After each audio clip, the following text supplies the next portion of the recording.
sejak kebangkitannya, ulama bersama pengikut-pengikutnya istiqomah dan setia, jaga akidah dan sunnah Rasulnya.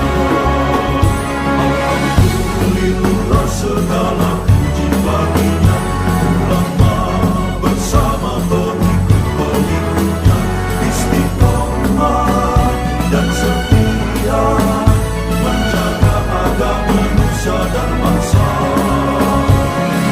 Mari kuatkan niat kita, kita bulatkan tekad kita, terus lanjutkan amal kita, mengembangkan hikmah kita. Assalamualaikum warahmatullahi wabarakatuh. Al-Fatihah. Bismillahirrahmanirrahim. Alhamdulillahirabbil alamin.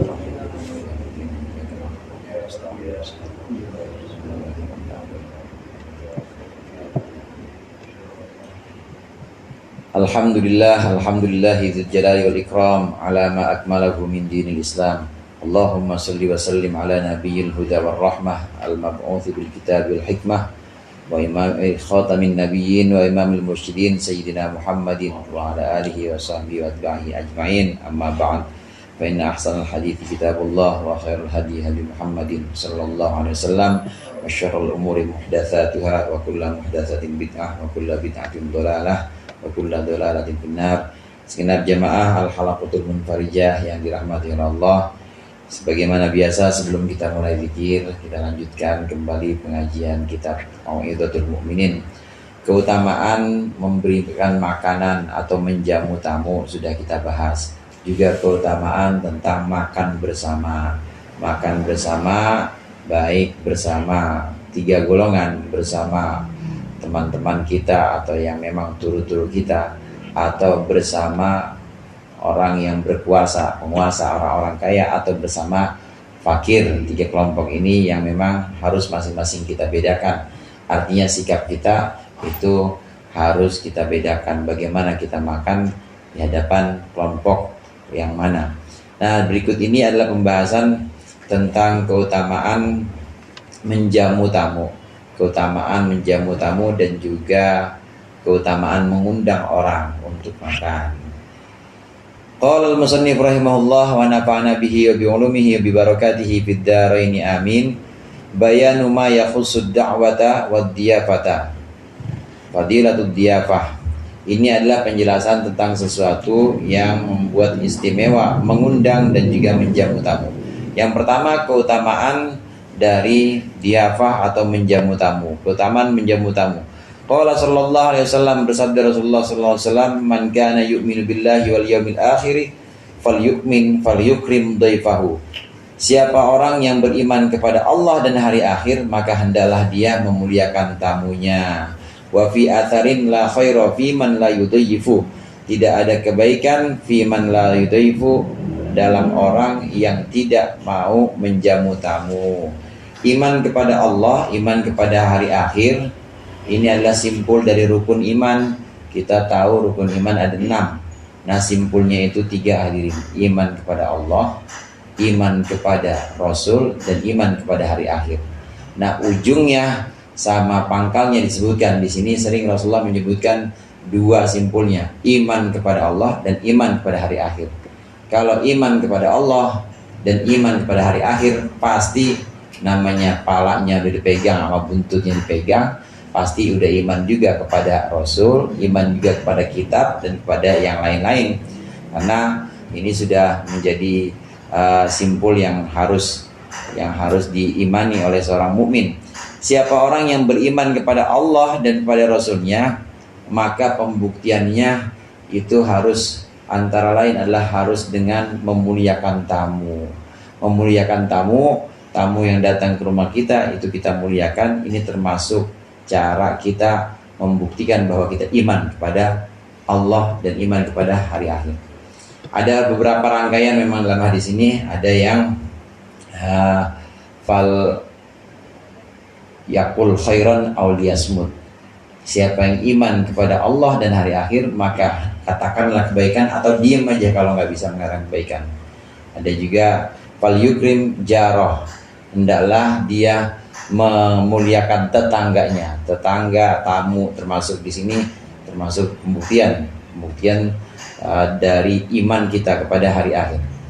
Dan sabda Rasulullah di sini, tidak ada kebaikan pada orang yang tidak mau menjamu tamu. Wasuila Rasulullah sallallahu alaihi wasallam, dan ditanya Rasulullah sallallahu alaihi wasallam, mal imanu, apa itu iman? Qala, bersabda Rasulullah, it'amut ta'am, memberikan makanan, wa badlus salam, dan mengucapkan salam.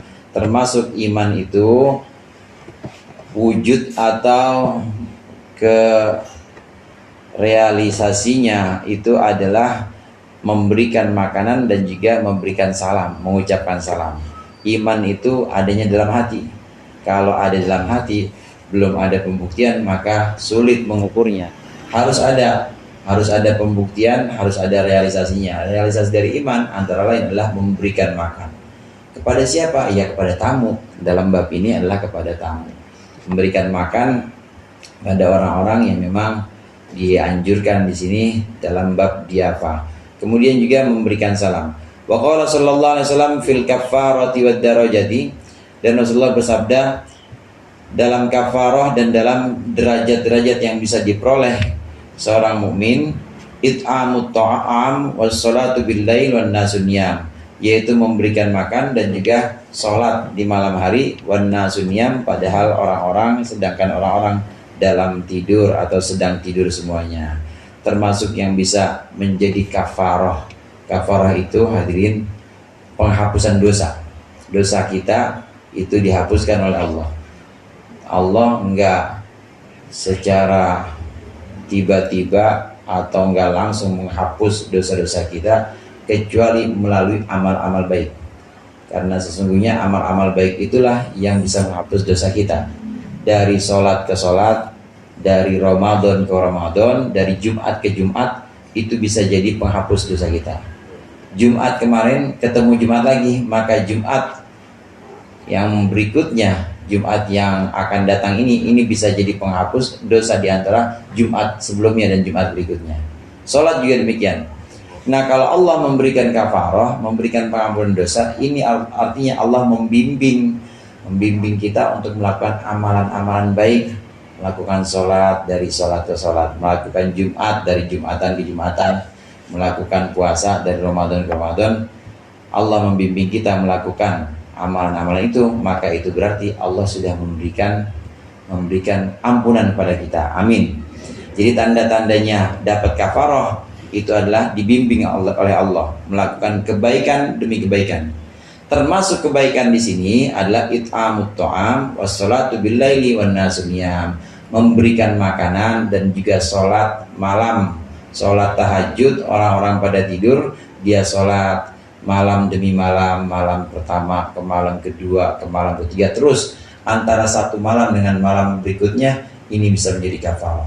Begitu juga it'amut ta'am, memberikan makanan antara perjamuan satu dengan perjamuan berikutnya, antara pelayanan satu dengan pelayanan berikutnya, dari tamu kepada tamu berikutnya, ini juga bisa menjadi kafarah, bisa juga menjadi penghapus dosa. Satu, janjinya Rasulullah kafarah. Selain kafarah juga bisa menjadi derajat, menjadi cara Allah mengangkat derajat kita. Derajat kita Allah angkat dengan melakukan kebaikan-kebaikan, amalan-amalan soleh. Di antaranya tadi, yaitu memberikan makanan dan juga sholat malam hari. Derajatnya diangkat. Kata di kafarah, setelah kafarah baru derajatnya diangkat.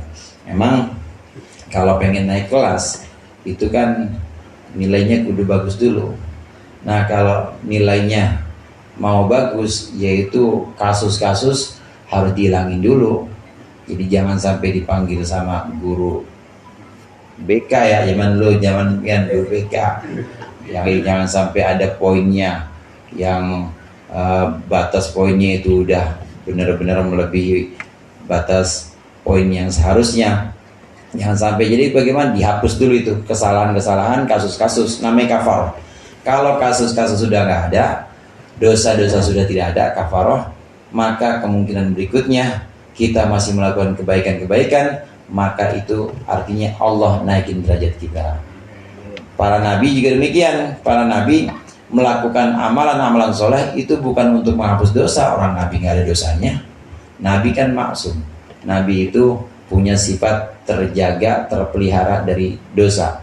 Jadi amalan yang dilakukan bukan untuk kafarah, bukan untuk mengangkat dosa, tapi untuk mengangkat derajat-derajat para nabi. Kita juga demikian. Kalau kiranya sudah habis, amin, dosa-dosa kita, maka amalan tetap kita lakukan, yang baik-baik tetap kita amalkan, maka kemungkinannya itu adalah untuk mengangkat derajat, memberikan makan, sholat, kemudian menghormati atau memuliakan tamu. Ini termasuk bagian amalan-amalan soleh yang bisa menjadi kafarah dan juga bisa menjadi mendongkrak derajat kita lebih tinggi dari hari-hari sebelumnya. Mudah-mudahan bermanfaat. Mari sama-sama kita awali.